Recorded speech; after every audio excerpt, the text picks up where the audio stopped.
This week is our last big project outside, and I'm really excited to change the color of the doghouse finally. It is so satisfying to see these big changes happen on the boat, and so I'm really excited to show you how it turns out. And then we get to move into a totally new project, new scenery, moving inside the boat for the winter time and getting back to work on the interior. My name is Matt. Follow along as I turn Duracell, the legendary ocean racing sailboat, into a comfortable cruising home.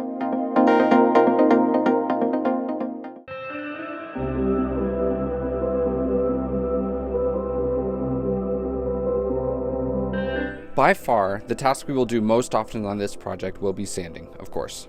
In order for the primer to stick to any of the parts built on the boat, it has to be abraded. So every little nook and cranny will get roughed up with sandpaper.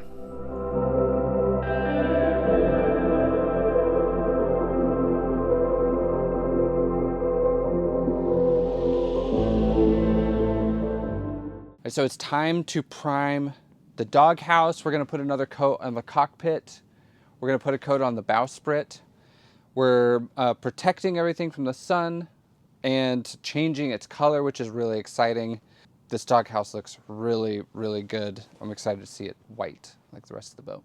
Originally, I was planning to spray this with an airless sprayer. There's my priming space is getting a lot bigger. But I'm having a really hard time finding an airless sprayer that will spray solvent-based materials like an epoxy that I can also afford.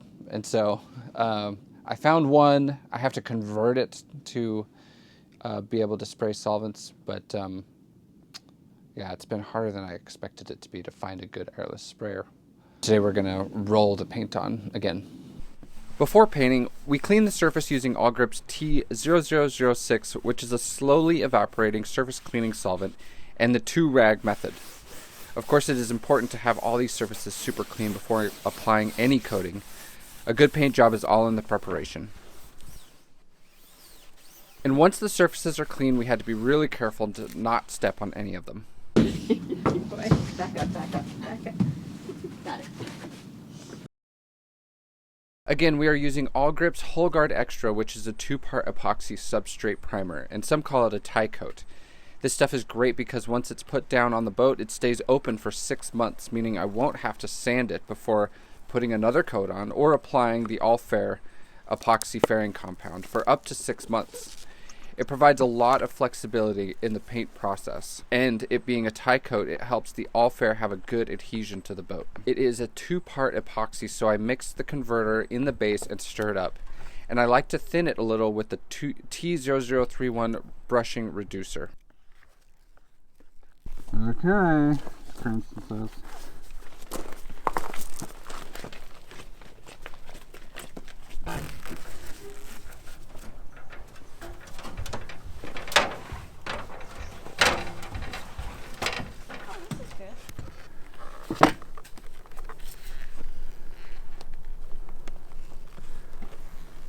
My mom started at the transom and was working her way forward while I started at the bow.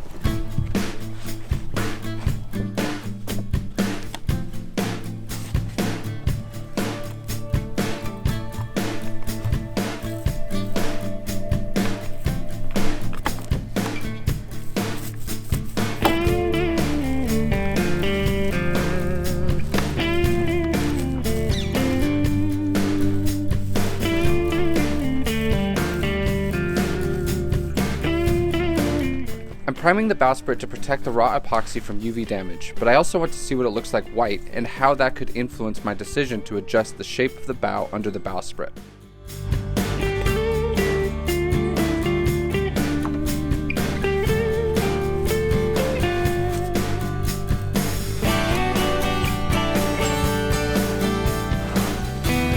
Any and every surface that had been primed in the past got another coat of primer to reset its open time.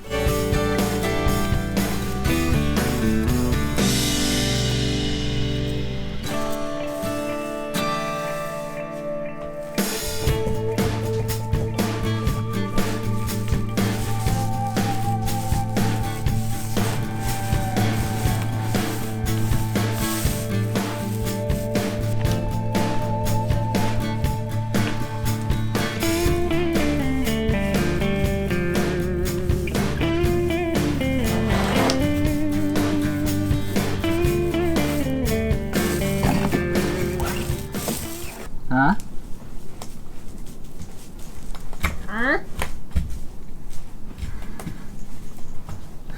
Huh? Huh?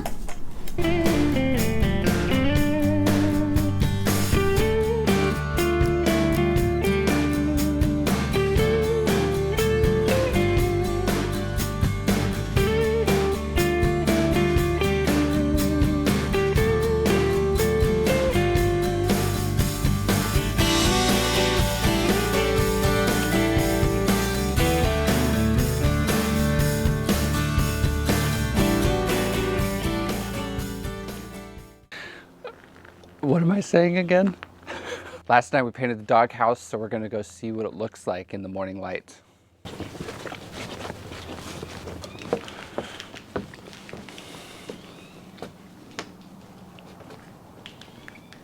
Wow. God, it looks so good. I can't believe it. Yeah, it looks fantastic. And it makes it, the boat looks way bigger all of a sudden.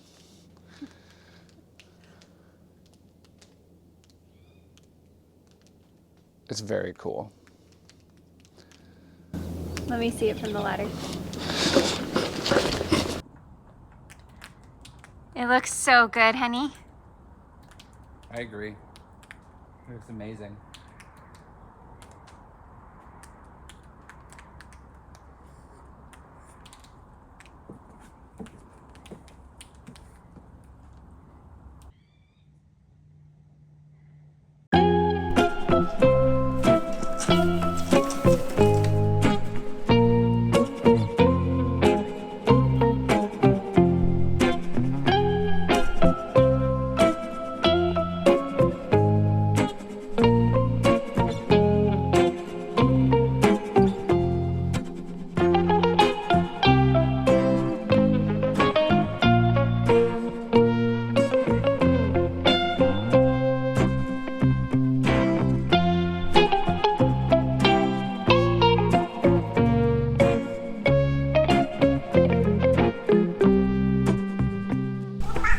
It's approaching winter, and so we're going to move to the inside of the boat. I'm going to start working in the dog house, building the quarter berths and the benches up above the quarter berths.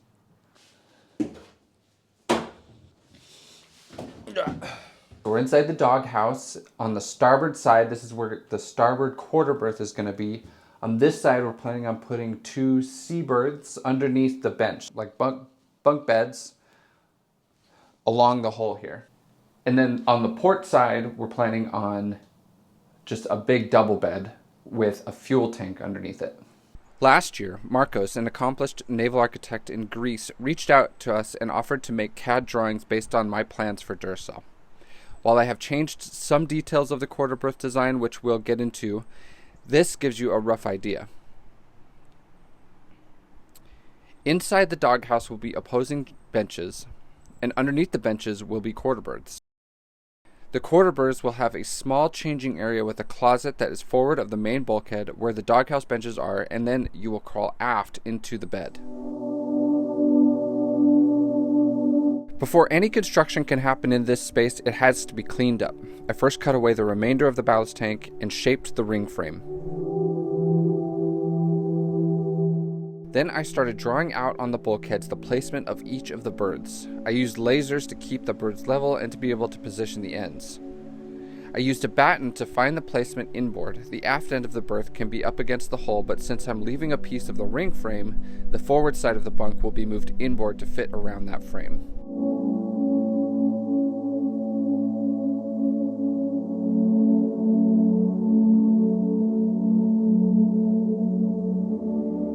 The settees above will basically be extensions of the settees in the cockpit, so I'll make the seat and seat backs at the same angle as those in the cockpit.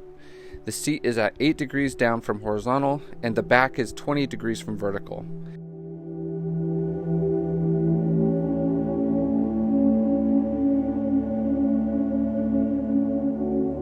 And last, I drew the door.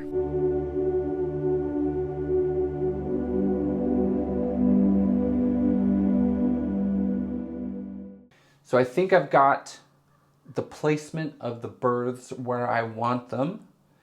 And so the next step is to mock it up, just do a basic mock-up of each of the berths and also the settee, as well as I'm going to cut out the door. Now you'll notice that this is very short. And so this is one of the problems of building on an old race boat, is that the freeboard is quite a bit lower. And so I have a little bit less space to work with. This is going to be potentially like a kid's room, and but also a great place to kind of stuff yourself in when we're at sea. That's why we call them seabirds, so that you're sleeping in a tight place in case the boat's rolling around. You can really squish in somewhere and you're not being rolled all over the place. And so, yes, when you step into this room, you will be hunched over a bit, being underneath the settee. But once you crawl it... People aren't gonna like that, honey. Well, I mean, this is... I'm kidding, I'm teasing you. It's a compromise that we have to... I know, like, I don't like it either, but it's a compromise that we have to make in order, like, to, you know, make the vision happen. Otherwise, the doghouse would have to be, like, a foot or more taller. This is how I got everything to fit, basically. I think it's gonna be funny. It'll be funny to like have to hunch in a door. I don't mind. Yeah, it's gonna be interesting for sure. Okay, so I'm gonna cut the opening for the quarter berth. It's basically the hole to get into the seabirds that are back in the quarter berth. Remember, there's going to be like a changing room right here, just to the side of the steps going down the companionway area right there. But this will be an enclosed area, and then there'll be an opening that I'm going to cut out right now that goes into where the seabirds are.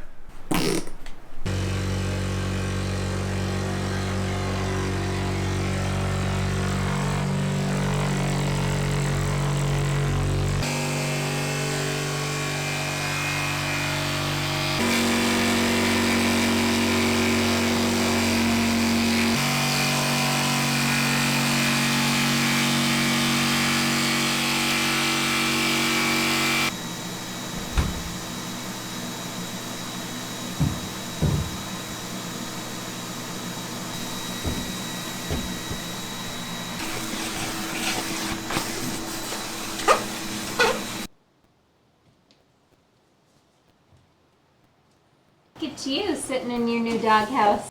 So this will be pretty similar to how the benches were going to be. So like opposing benches, so there'll be another settee on the opposite side facing this way. This is just a mock-up, a very basic mock-up. There will be a wall here. I'm not going to waste material to put walls up here, but this will be closed. There'll be a nice shelf behind the seat back here. Yeah, this is the basic look of it, and it's long enough for somebody to sleep on, and it's high enough that you can see out above the water. This is going to be where we spend a lot of the time on the boat. And so now let's go down into the quarter berth and see how the berths turned out. I've been having fun drawing designs using a free CAD software called Onshape. I do this first thing in the mornings most days before I get to boat work. I wanted these to use as little material as possible and be pretty easy to build. So they'll be built in two parts, an inboard and an outboard part. And the outboard piece will have some shelving and cubbies.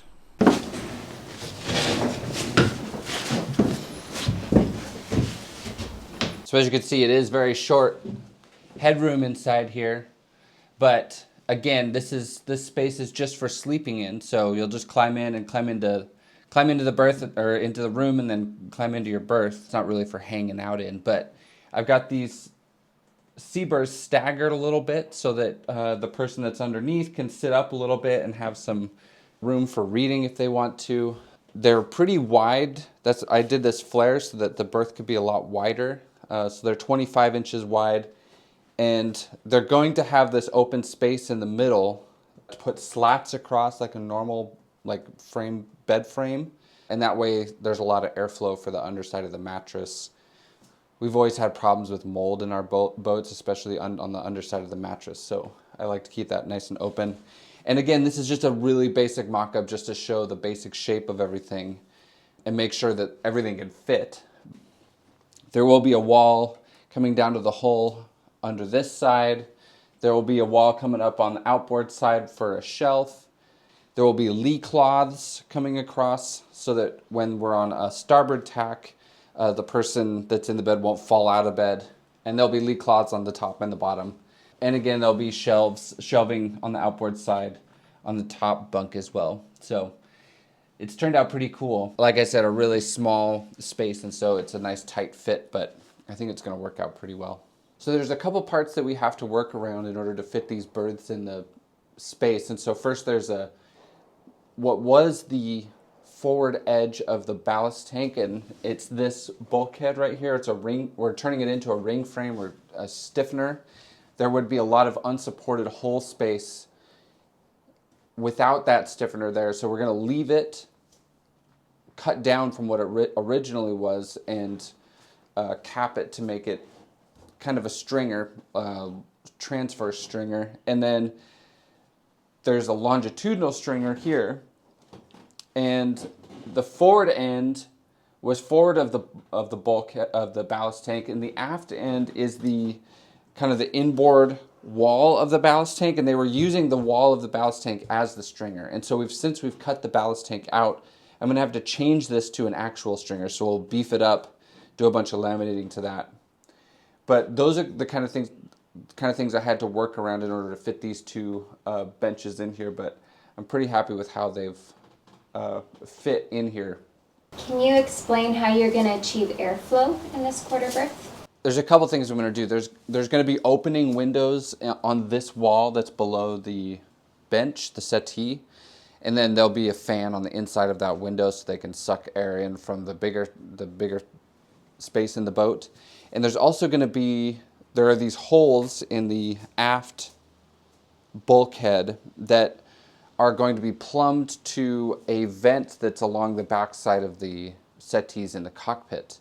And I'm planning on putting like a little computer fan kind of thing on those holes, and that should suck air in or pull or push air out to get better airflow in there, because they are very tight spaces, and I could see it getting hot in there. So we'll try to add as many vents and openings and fans as we can. The next step is I got to take everything out that we've put in here and grind. So I got to mask, tape off the entire doghouse so that dust doesn't get everywhere, and just grind all the paint off, all the old crap. We just need to make it a clean slate to start the build. I'm sure you've seen this boat on the channel a few times before. This is a Farrier designed F25C. It's a 27-foot trimaran. It's great for the Race to Alaska. This is the kind of boat that Alan, Graham, and I raced in the Race to Alaska. This one is for sale. These are really, really cool, super fast boats. This is not my boat. This is my friend Al's boat. Please direct all your inquiries to his email. We'll put it in the comments and in the description below the video.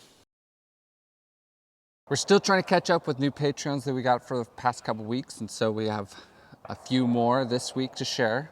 First, thank you to James, who is from the UK. He grew up sailing dinghies as a kid on the East Coast and is recently, in his 40s, gotten back into keelboat sailing. He did his RYA got his skipper's license, and hasn't gotten a boat yet, but plans to in the future. Thank you so much to William and his wife. William told us that he loves the ocean. He's a DIYer. He just completed a 17-state journey in an RV with his wife.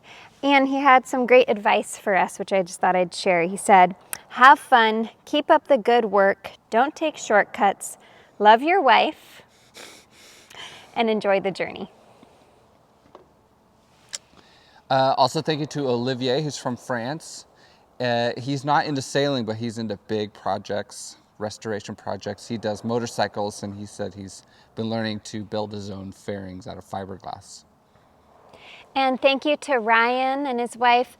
Ryan's in North Carolina, and he sails a Corsair F24. And he's going to retire. They're going to retire in the nearish future, and would like to get back out on the water sailing, fix up his boat, including building a hard dodger, redoing the mast. So sounds like he has some exciting projects ahead. Big projects. And also thank you to Tim, who's also from North Carolina. He was in the Navy right after college, and he got to sail down in Florida a Luder's 44, which is an old Naval Academy training vessel, and it's the same kind of boat that I learned to sail on in Olympia. So that was a pretty cool connection. But he has had a bunch of boats, and in the 80s took his kids cruising. Him and his wife quit their jobs and went cruising in the Bahamas and the Caribbean on their Hunter 34. And now him and his wife are land cruising. So thank you very much to Tim.